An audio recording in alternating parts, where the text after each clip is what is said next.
It was a cold, wintry 1783 that enveloped the countryside of England, hosting a small, oblivious village called Elderwood. The village was simple in nature, with cobblestone streets coiling in between meager cottages thatched with roofs, while the hum of daily life hung in the air. The Industrial Revolution slowly crept into England's cities, yet Elderwood remained untouched, in a time when survival depended on the harvest and the goodness of neighbors. Jacob, a boy of barely 15, lived at the edge of the village in a crumbling wooden hut with his tubercular mother, Martha. Life had been cruel to them. His father, a blacksmith, died 5 years back, and for 5 years they were facing direness. Martha, once strong and resourceful, was confined to bed, her body worn off by toiling and diseases, particularly tuberculosis's relentless grasp. Upon his slight shoulders, when he was so young, Jacob carried the responsibility for their survival. Up before the first rays of sunlight could paint the horizon each morning, he set out to the woods to fetch firewood with the view to sell it at the village market. Though his earnings were small, Jacob was determined to look after his mother. On one particularly bitter evening, as the frost nipped his fingers and howled through trees, Jacob plodded homeward with a bundle of sticks upon his back. The square, which was alive throughout most of the day, stood desolate now, but for a figure huddled up beneath the lamp. An elderly man, shivering upon cold cobblestones, sat, his clothes in rags and a frail form that seemed to garner no warmth from the threadbare coat embracing him. His eyes were sunken in, his cheeks hollow, and his hands shaking while catching hold of a thin shawl thrown over his shoulder. Jacob paused, his heart heavy with sympathy.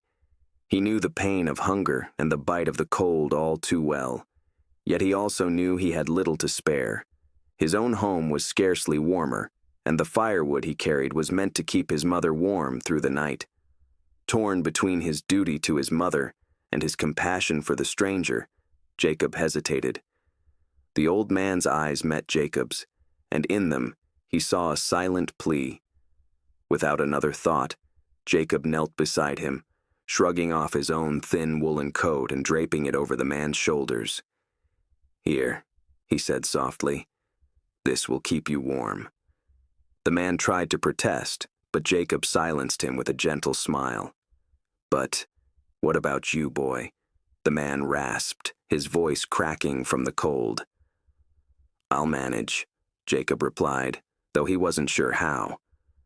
The old man's eyes welled up with tears as he clutched the coat tightly. "You're a kind soul," he murmured. "May God bless you for this." Jacob nodded and smiled slightly before rising. He faced home, feeling his heart was a little easier to bear, though the chill was now beginning to seep through his thin shirt. That night, he and his mother huddled under their single blanket, the firewood burning low. Jacob did not mention the old man to his mother. He knew she would worry about his selflessness. In the morning, the nosy Jacob woke up to find a loaf of bread and a small pouch full of coins upon their doorstep. Dumbfounded yet appreciative, he looked around for his benefactor, who would not show up. What he did not yet realize was that this small gesture of kindness on his part had begun a chain of events that would change his life and the lives of many others forever. Years passed, and Elderwood grew, yet it retained its quiet beauty. Jacob was now 30 years old, scarred by the hardships of life, yet he carried in him a certain resolve. His once youthful face was now worn by time and toil, his hands calloused from long years of labor. His mother, Martha, had died a decade ago due to her illness, so he was used to having nothing besides her memory and the values instilled in him: compassion, resilience, and an unshakable belief in the power of goodness. The old man Jacob once helped. William Harrington was gone the following morning from this village after the night Jacob had shared his coat with him. The sack of coins and bread had been one of mystery that had sustained Jacob and his mother for several weeks.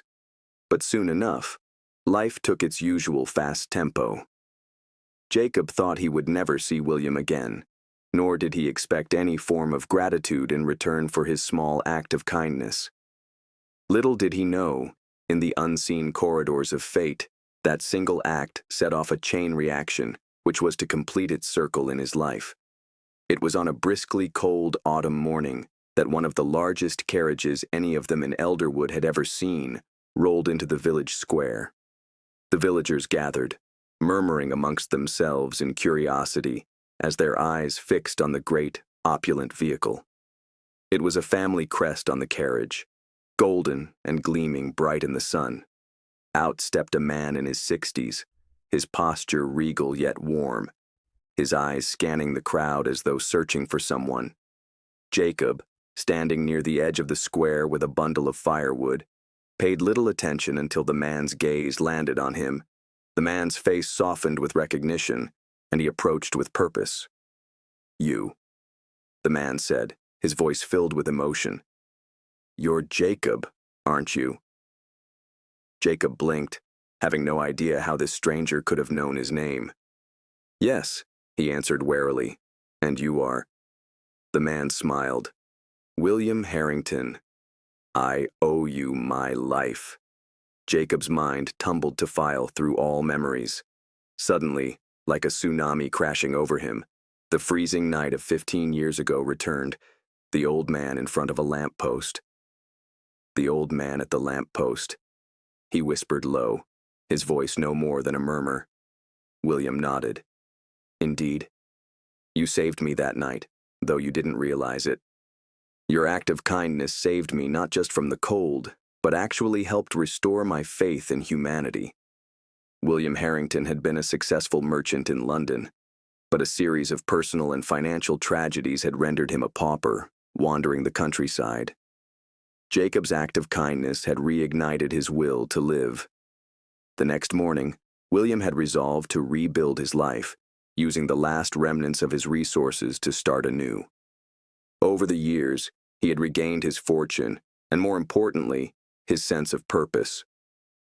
"I told myself," William said, continuing, "that if ever I should find you, I'd repay it 1,000-fold.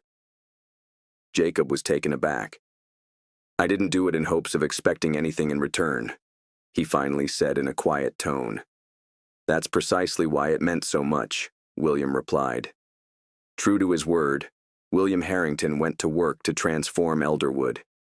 He financed the construction of a school, seeing to it that each child in the village had an opportunity to be educated.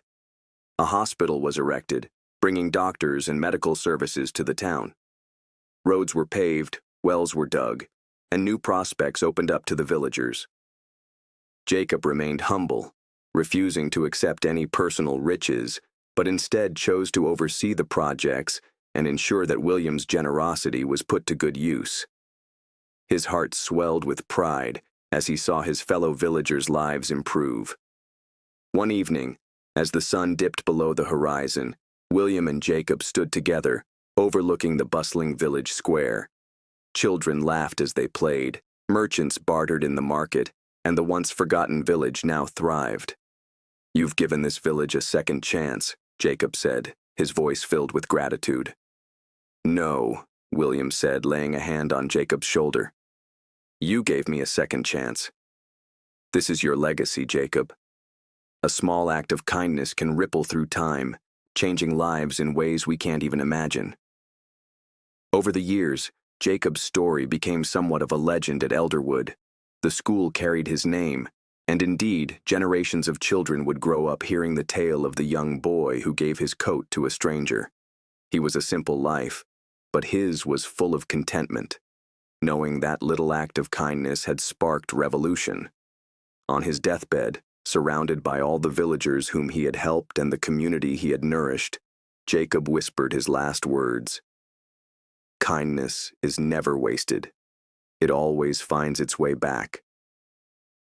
And so, the story of Jacob and William Harrington grew into one of those timelessness reminders that even the tiniest deed of kindness holds within it the power to change the world.